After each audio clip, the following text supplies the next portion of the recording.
NVIDIA CEO Jensen Huang should be getting on stage right about now, and he's going to be talking about something different from us. We will be talking about how we feel like NVIDIA has been threatening the media with access, or at least us, how it builds relationships between the press and engineers and then later uses those to manipulate the media, and how its executives throw its own employees under the bus whenever the press exposes something like this. Jensen will be talking about artificial intelligence and burying the RTX 5060 launch. For the last 6 months, NVIDIA has been pressuring us under threat of access to include MFG, or multi-frame generation 4X, on charts alongside devices that don't even support it, even though we've said that it's not a like-for-like comparison and that it would be an unfair misrepresentation and outright lie to even do as much. We've also heard from much smaller media how NVIDIA has slithered into their DMs to offer samples under specific guidelines. At this point, we think it's time to share some of this to protect those smaller outlets, but also make sure consumers are aware of what NVIDIA is doing behind the scenes in what we thought was a transparent and open communication with engineering, and what has become something we think is more sinister.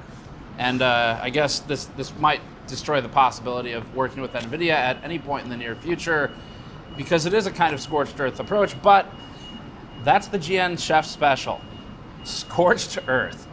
Intel's been on the list, AMD's been on the list, NVIDIA's been on the list, and off the list, and on the list, and off the list, and on the list. And they're on the list again now. NVIDIA's restriction of the newest RTX 5060 review units and drivers is interesting, where they're not distributing drivers until launch day, but it's not special.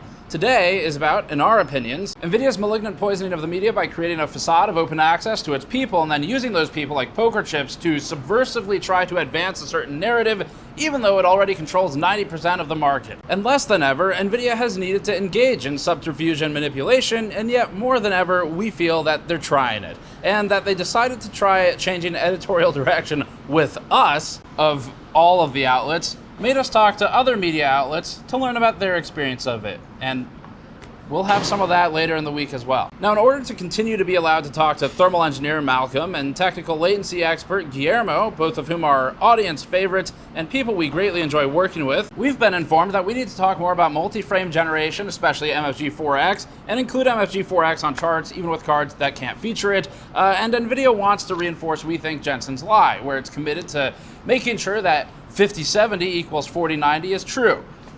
Maybe there's a concern of a future class action or something, and they want to create a paper trail to try and say that actually it is true. With increasing boldness, NVIDIA has stated to us that they might not be able to keep letting us interview Guillermo and Malcolm if we don't produce reviews the way NVIDIA executives want them to be produced. Now, us doing exactly what NVIDIA asks, even though it's in direct opposition to what we believe is right for the consumer, would be a breach of trust. And it would be lying, sort of like what Jensen did when he said this. 4090 performance at 549. We brought you this video with store.gamersnexus.net and 10% off coupon code IDGAF, as in, I don't give a fuck. You can apply it to our GPU Paper Launch t-shirt, which shows a legally distinct GPU entering a shredder to be turned into a nice green piece of paper. It's possible that NVIDIA applies this particular brand of retribution to us today, and so to continue supporting our independent reporting, head over to store.gamersnexus.net and grab one of these t-shirts in a 100% cotton or comfortable tri-blend. You should also check out our mod mats, including our new B-Stock mod mat listings for a more affordable large variant, and our ever-popular GN15 large PC building anti-static mod mats. Our project and soldering mats are also available in blue, green, red, and yellow, and offer a thick, high heat-resistant surface for any kind of project with easy cleanup. Consider also our new tabletop gaming dice kits, like the E-Waste inductor dice with embedded inductors within them, or the Snowflake the Cat dice. These are high-quality, sharp-edge resin dice for tabletop gaming with a fully custom wooden box bearing the GN Alchemy logo, each coming with its own card in the style of popular card games. Head over to store.gamersnexus.net to support us directly, and remember, use code IDGAF for the next few days only for 10% off. NVIDIA seems to view review relationships like some kind of quid pro quo and expects that it's supposed to get something in return for them other than just the product review itself. And AMD actually used to be like that too, back before it fired all of the worst executives that were enforcing that approach. So because NVIDIA believes that this is purely transactional, we'll first prove a point. We've produced a ton of content about FSR, DLSS, and MFG. In fact, we've produced 71 minutes of content explicitly covering MFG and DLSS 4 with in-depth testing, frame frame-by-frame comparison of frame generation and technical analysis. Some of it was positive. Our 5090 review was 40 minutes long. The teardown was 29 minutes long, meaning that our MFG and DLSS in-depth testing actually is longer than our 5090 review content. If we had included MFG and DLSS coverage in the 5090 review, it would have been under 4 minutes and something else would have been cut. But it's never enough for NVIDIA. NVIDIA wants MFG 4X in the charts of the reviews themselves and in the reviews. Here's the bigger problem. NVIDIA has created a situation where you can't trust the independence of any MFG or DLSS coverage because of the way it's pushing these constant threats of access to hardware, or in our case, the not even implicit, but the straight up explicit statements that interviews with people like Malcolm or Guillermo are possible if we include things like MFG in the reviews. So they have undermined the integrity of any of that coverage. I personally cannot look at anyone's review where they talk about MFG or DLSS without wondering if they got the same talk we did. And that's a problem, especially now that you all know about it. So NVIDIA told us that adding MFG and DLSS reviews was necessary to, quote, secure budget, to have Malcolm and Guillermo technical interviews on thermals and latency, even though they do not pay us. In fact, I paid tens of thousands of dollars now to fly out to their venues and their offices to cover those things. It was our cost. Our budget was the only budget in this entire conversation. And they're talking about securing budget as if this is somehow a paid exchange. Now, I don't know if that was a Freudian slip where maybe they pay other people for coverage like that. But whatever the case may be, that was how it was delivered to us, where in order to continue doing these types of interviews and for them to, quote, secure budget, we had to cover things a certain way in the reviews that were totally unrelated to the people we were even interviewing. It made no sense. But they know we don't take money for them, so I have to wonder if they view these interviews through a lens of thinking we view it as a monetary gain, such as through the other ads that are run on them, as some sort of big transaction, the way NVIDIA looks at everything. And if that's the case, then it's just plain dirty. But either way, even ignoring this misrepresentation of so-called budget, we already have over an hour of content on MFG and DLSS, and it's still not enough for them. Possibly because it wasn't purely positive, but we won't capitulate, because if you give NVIDIA an inch,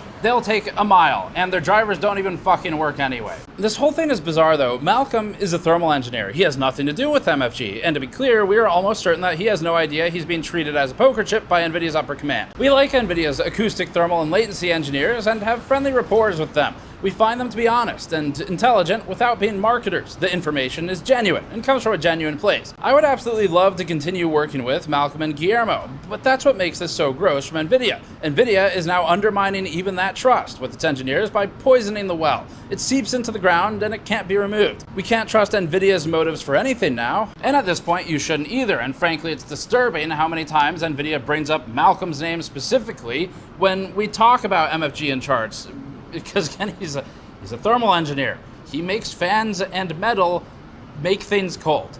That is what Malcolm does. He does not make fake frames and then put them onto charts and then lie and claim that a 5070 is a 4090. So I assume that the reason they keep bringing him up specifically in this non sequitur is because they know we like working with him. And that again just makes it even dirtier, because NVIDIA sees this opportunity of, he doesn't seem to give a fuck if we take away the cards. What if we take away access to the people the audience likes and the people that Steve likes working with? NVIDIA has accurately identified that if our GPU sampling is cut, we'll just get the hardware a different way, and they won't be a part of the conversation. That's their decision to make. If they don't want the opportunity to say anything at any point in a review, they don't have to have that opportunity. We can go get it, we'll do the testing ourselves, and we'll proceed as normal. So instead of trying to use something of less value as leverage, NVIDIA has pinpointed that we get along well with engineers, our audience likes them, and the content is great and unique. But why stop at good content for the brand when you can weaponize it to extort a certain directive? There's a lot of big words in that sentence, so that means that's the right way to do it. But frankly, if NVIDIA is viewing this as quid pro quo, then NVIDIA should be abso-fucking-lutely flattered that we've spent as much time as we have covering things like their thermal solution and doing so positively, because I think it's actually brilliant. That is how much we liked it. I will, in this video, still give them credit for the things that they've done well. But it was genuinely fun to work on. We had multiple videos calling it good, We included Schlieren imaging, which nobody else did, and we included specialized acoustic testing, which I'm also fairly certain nobody else did in that level of detail.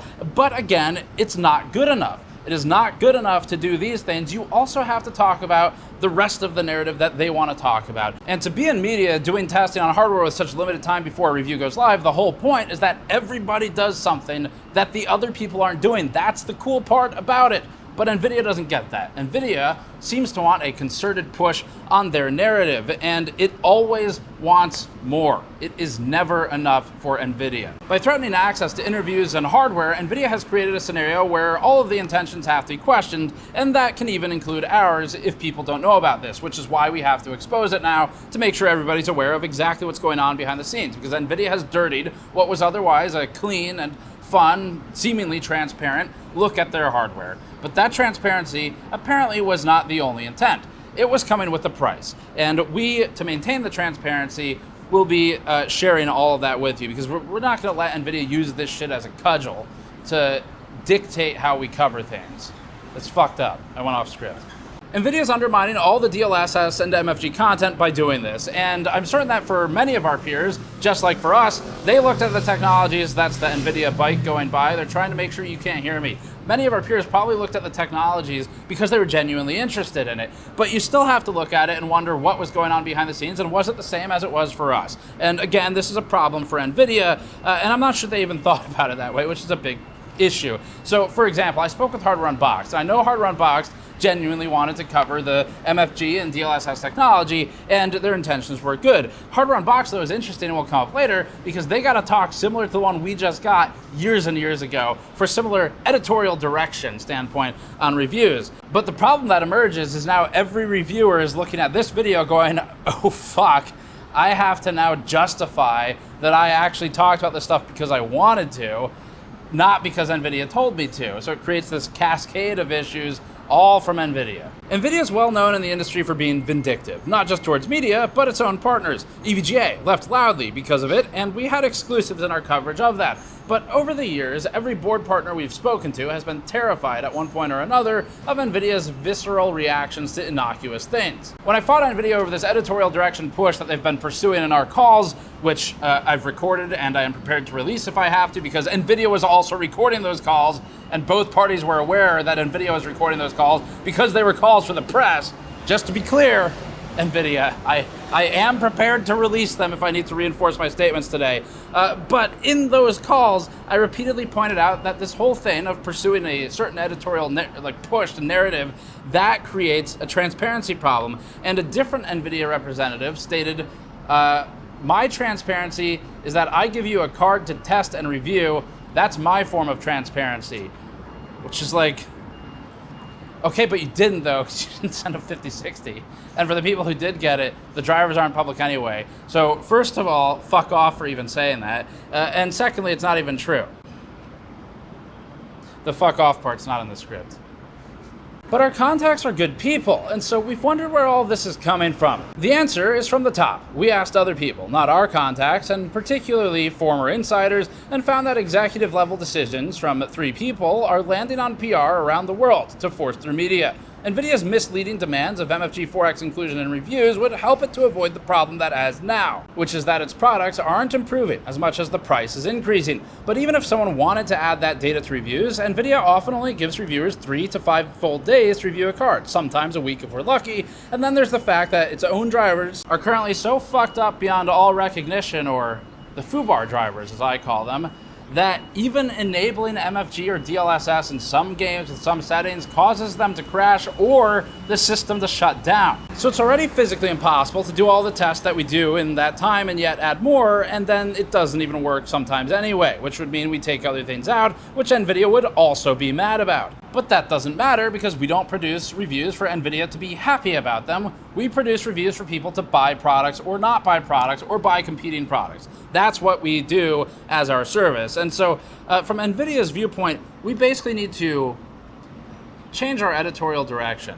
And pressuring us isn't going to work, but it's also not the first time NVIDIA has done this for people. The last time, they chose other Steve from Hardware Unboxed. And back then, it was only the access to hardware they threatened, which Steves don't care about because Steves can get the hardware from other Steves in the industry. Frankly, I think they're discriminating against Steves because we're at a 2-for-2 hit rate on Steves who have been threatened by NVIDIA. But we've also learned something interesting. The last time this happened, back when Hardware Unboxed was told to adjust their editorial direction to include more focus on technology that wasn't ready for prime time, we learned that, allegedly, the directive came from the top, one of 3 people, and was forced down through media contacts. We also learned from numerous former NVIDIA employees that the executives have a culture of throwing people under the Jensen bus, which adds a new layer of deceit to the whole approach. Because now, instead of access to a simple physical hardware product, and instead of also adding this sort of Damocles over the reviewer of access to interviewing and engineering discussions,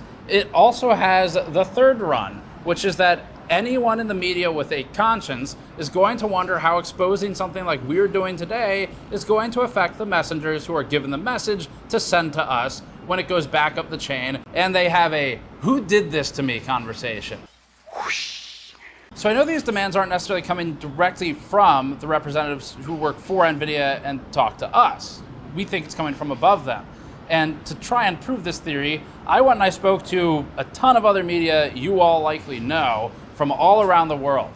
And I learned that in all of these regions, there is a consistent theme of this background pressure of covering certain things in a certain way in reviews. And that is a global thing for NVIDIA, which we think means it really narrows it down to the top of the top, because this is not some like rogue American PR thing. This seems to be a company culture thing. And when this is seen at the top, I want to make sure that the executives don't have the ability to just blame the people below them. That's why I emailed one of them. Matt Webling, the head of GeForce Marketing, immediately tried to put his employee in front of him as a shield when I sent an email saying we need to speak on record. We told our contact to please stay out of it and pushed Webling for answers on a recorded call because he's an actual executive who has control over some of this stuff. And we wanted to speak to someone who has the full and accurate picture of what happened internally to go over how they're doing this again. It's just like when we spoke to Asus at Computex last year. The first thing they do is put someone in marketing in front of us, nice guy, not the right guy. And we kept pushing until we could get the director of something to try and get answers. And that would be what we were doing here. But Webling stopped responding for a week after I told PR to stay out of it. So we replied to acknowledge that his response was loud and clear, and that we'd communicate his thoughts to his customers. We also anticipated vindictive sampling actions, so we've preempted that. Let's take a walk down memory lane. In 2018, HardOCP broke a story about the NVIDIA GeForce Partner Program, which was described as follows, quote, "The crux of the issue with the NVIDIA GPP comes down to a single requirement in order to be part of GPP. In order to have access to the GPP program, its partners must have its gaming brand aligned exclusively with GeForce." That was a quote. "I've read documents," said Bennett, "with this requirement spelled out on it. What would it mean to have your gaming brand aligned exclusively with GeForce? Honks for the GeForce Partner Program here in Taipei." Quote, "The example that will likely resonate best with HardOCP readers is the Asus Republic of Gamers brand. I have no knowledge if Asus is a GPP partner. I'm simply using the ROG brand hypothetically. If Asus is an NVIDIA GPP partner and it wants to continue to use NVIDIA GPUs in its ROG branded video cards, computers, and laptops, it can no longer sell any other company's GPUs in ROG products. So if Asus wants to keep building NVIDIA-based ROG video cards, it can no longer sell AMD-based ROG video cards and be a GPP partner." End quote on that one, as an example of what we think is vindictiveness. In 2020, NVIDIA tried to restrict Hardware Unboxed's access to GPUs because they weren't front-loading and heavily emphasizing ray tracing testing, which Hardware Unboxed maintained was because the technology simply wasn't ready yet. That was their opinion. We'd agree with it as well, especially in that era. But NVIDIA didn't care. And for the internet out there, look, we get it. We get that NVIDIA makes more money with AI than it does for gaming, and that by simply selling a gaming GPU, it's giving away money. But if it wants to abandon gaming, it should just do it. It's okay, NVIDIA. It really is. If you want to just leave gaming and make all the money from data center and enterprise, you can do that. Just don't fuck it up for the rest of us on your way out the door by trying to manipulate how the coverage is handled. And it almost reminds me of the SGI situation, which is out of business now. And SGI only sold GPUs for the most part to enterprise, data center, and B2B. They didn't think that consumers could really afford GPUs or would have a use for them. Jensen Huang founded NVIDIA with some others and pursued consumer graphics and built the company that it is today. If Jensen wants to repeat that history and go only B2B, that is totally fine. And it might not even repeat this time. It might be that B2B is big enough now that he can maintain a B2B only company and not do gaming. So it's not the our gamers still being sold too thin that's the problem for us. It's the manipulation that's the problem of it. It's the threat that's handing over people like us when it has these conversations. If NVIDIA wants to cut off its nose to spite its face, they can do that by disallowing further well-received, highly reviewed, neutral to positive technical interviews with their engineers. But if NVIDIA instead is going to threaten us on the fulcrum of a particular type of coverage, then we believe that starts to become a form of extortion. And we think that NVIDIA made a calculated play here, where NVIDIA realized if it takes away access to cards, it doesn't do a whole lot. Taking away access to money doesn't do anything because they don't give us money.